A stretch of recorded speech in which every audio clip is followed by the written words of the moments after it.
బామ్మ, నిద్ర రావటం లేదు. కథ చెప్పవా? ఉమ్, దా పడుకో.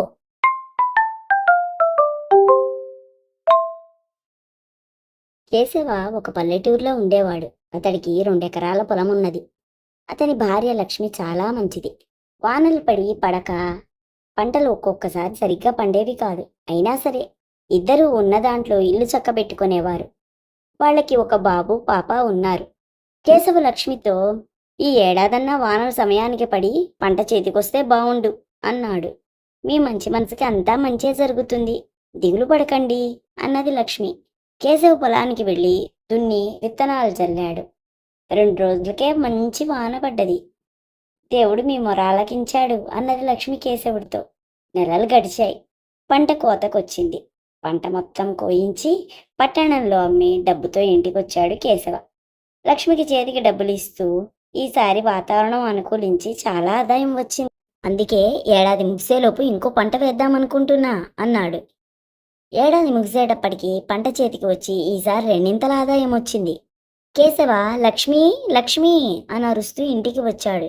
ఏంటండి అంది లక్ష్మి.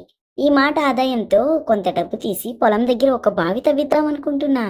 నువ్వేమంటావు అన్నాడు. మంచి ఆలోచనే, మీకు చాలా వరకు ఇబ్బందులు తగ్గుతాయి అంది. ఒక వారం గడిచింది. ఒకరోజు పొద్దున్నే కేశవ హడావిడిగా ఇంట్లో నుండి పని మీద బయటికి వచ్చాడు. ఎదురుగా ఉన్న పెంకుటింటి ముందర ఒక ఎద్దుల బండి ఆగి ఉంది. దాని నిండా సామాన్లున్నాయి. ఎవరా అని చూస్తుంటే ఒకతను వచ్చి, నా పేరు మాధవండి, ఎదిరింటో అద్దెకొచ్చాను అన్నాడు. ఆహా అనేసి ఏం పట్టనట్టు తన పనికి వెళ్ళిపోయాడు కేశవ. 2 రోజుల తర్వాత కేశవ్ పొలం పనికి బయలుదేరాడు. అప్పుడే మాధవ్ కూడా పొలం పనికి బయలుదేరాడు. మొన్న మిమ్మల్ని పొలంలో చూశాను. మీ పొలం పక్కనే మా పొలం ఉన్నది. కిందటి నెల పురుషోత్తం గారి దగ్గర కొన్నాను అన్నాడు మాధవ. ఓ, మీరేనా కొన్నది అన్నాడు కేశవ. ఇద్దరూ పొలం చేరి పనులు చేసుకోసాగారు. ఇక్కడ నీటి ఎద్దడి ఉన్నట్టుంది కదా అన్నాడు మాధవ్. అవును అని తను అంతకుముందు కష్టపడ్డది గుర్తుకు వచ్చింది. నేను మన్నీ మధ్య బావి తవ్వించింది, మోటార్ పెట్టించా, కావాలంటే మీరు కూడా వాడుకోండి అన్నాడు కేశవ. కరెంటు డబ్బులు ఇద్దరం సగం సగం వేసుకుందాంలేండి అన్నాడు మాధవ. అలా ప్రతిరోజు ఇద్దరూ పొలం పనికి కలిసి వెళ్ళి కలిసి ఇంటికి వచ్చేవారు. వారి మధ్య మంచి స్నేహం ఏర్పడింది. ఏడాది గడిచింది.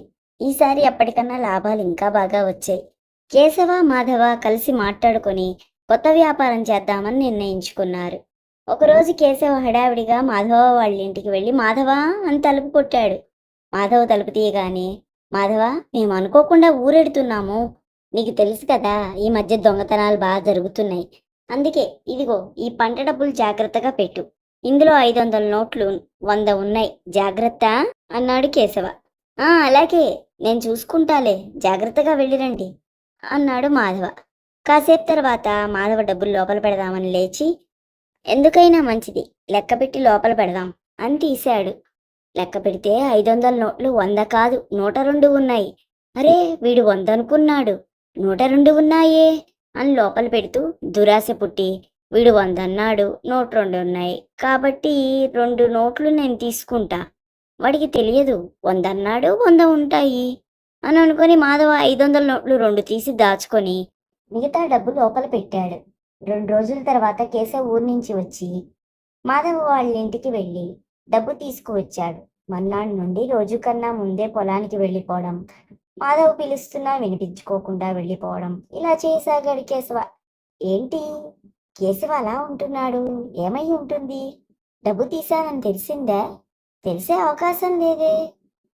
100 నోట్లు అన్నాడు, 100 నోట్లు ఉన్నాయి అనుకుంటూ ఒక్కడే పొలం వెళ్ళసాగాడు మాధవ. ఒకరోజు కేశవ్ పొలం పని మీద పెడుతుంటే మాధవ్ మాటేసి కేశవ దగ్గరికి వచ్చి, ఏంటి కేశవ, అసలు నాతో మాట్లాడట్లేదు, ఏమైంది? నీతో చాలా మాట్లాడాలి, వ్యాపారం ఎప్పుడు చేద్దాము, అసలు ఏం వ్యాపారం చేద్దాము అన్నాడు. నేను వ్యాపారం చేయదలుచుకోలేదు మాధవ, నేను పెంకుటిల్లు తీసి మేడ వేద్దామనుకుంటున్నాను అన్నాడు కేశవ. అదేంటి కేశవ అని ఇంకా ఏదో మాట్లాడబోయే లోపల, నమ్మకం లేని చోట వ్యాపారం చేయడం దండగా అన్నాడు కేశవ. నేనేం చేశాను అన్నాడు మాధవ. నేను నిన్ను పరీక్షించడానికే 2 నోట్లు ఎక్కువ ఇచ్చాను. నువ్వు తీయకుండా 102 నోట్లు ఇచ్చేసుంటే ఈ పాటి కొత్త వ్యాపారం మొదలుపెట్టి ఉండేవాళ్ళం అన్నాడు కేశవ. ఆ మాట విన్న మాధవ కంగుదిని, నన్ను పరీక్షించడానికే పెట్టాడా అనుకుని నన్ను క్షమించు కేశవా. తప్పైపోయింది. ఆ 2 నోట్లు ఇచ్చేస్తా. ఇక నుండి చెయ్యంలే. కొత్త వ్యాపారం చేద్దామా అన్నాడు. లేదు మాధవ, నా నిర్ణయం మారదు. నీ డబ్బుతో నీ ఇష్టం వచ్చింది చేసుకో అని వెళ్ళిపోయాడు కేశవ. మాధవుడు ఎంత తప్పు చేశాను అని దిగులుగా ఇంటితో పట్టాడు. కేశవ మాత్రం మంచి ఇల్లు కట్టుకొని భార్యాపిల్లలతో సంతోషంగా గడపసాగాడు. కేశవ మేడ చూసినప్పుడల్లా మాధవ తను చేసిన తప్పుకి పశ్చాత్తాపపడేవాడు.